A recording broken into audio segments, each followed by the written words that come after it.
Hello everyone, welcome to অবকাশে দেবযানী। আমি দেবযানী।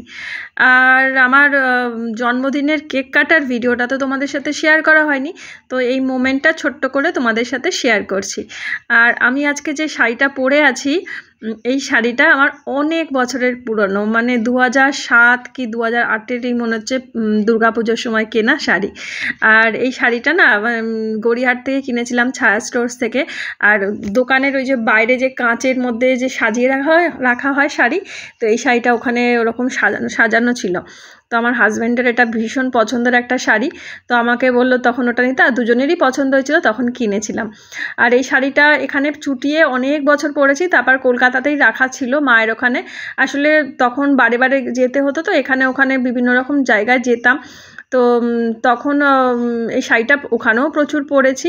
তো আর এত বছর ধরে মায়ের ওখানেই রাখা ছিল, তো এবারে মায়ের ওখান থেকে নিয়ে এসেছিলাম যে যদি এখানে পরি। তো যাই হোক, আজকে ভাবলাম এই শাড়িটাই পরি, কারণ অনেক বছরের পরে এই শাড়িটা পরলাম।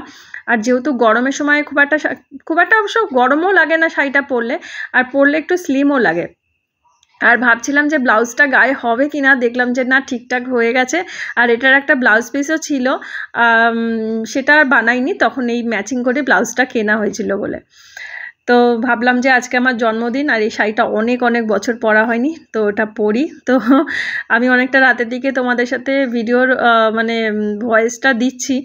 তো মুক্তা বলছিল যে এই শাড়িটা খুব সুন্দর, সত্যিই ভীষণ সুন্দর আর ভীষণই পছন্দের আমার এই শাড়ি। অনেক বছর বাদে পরেও আমার বেশ ভালো লাগছে।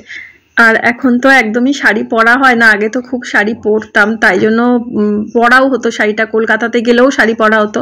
আর এখন যেরকম মায়ের বোনের বাড়িতে গিয়ে উঠি, আগে মায়ের ওখানেই যেতাম প্রথমে, তো ওই জন্য আমার বেশ কয়েকটা শাড়ি মায়ের ওখানে রাখা থাকতো, কারণ বারে বারে এখান থেকে দূর থেকে টেনে নিয়ে যাওয়াটা একটা সমস্যা হতো। তো ওই জন্য হয়তো কিছুটা শাড়ি নিয়ে যেতাম, আবার হয়তো কয়েকবার পরা হচ্ছে সেই শাড়িগুলো আবার নিয়ে চলে আসতাম, আবার এখান থেকে আবার কিছুটা নিয়ে যেতাম, এইভাবে চলতো।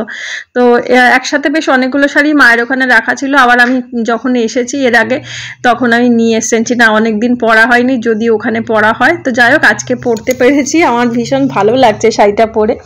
তো হাজব্যান্ডেরও হঠাৎ করে মনে পড়লো, বাবা শাড়িটা কোথায় ছিল এতদিন, তোমাকে তো পরতেই দেখি না।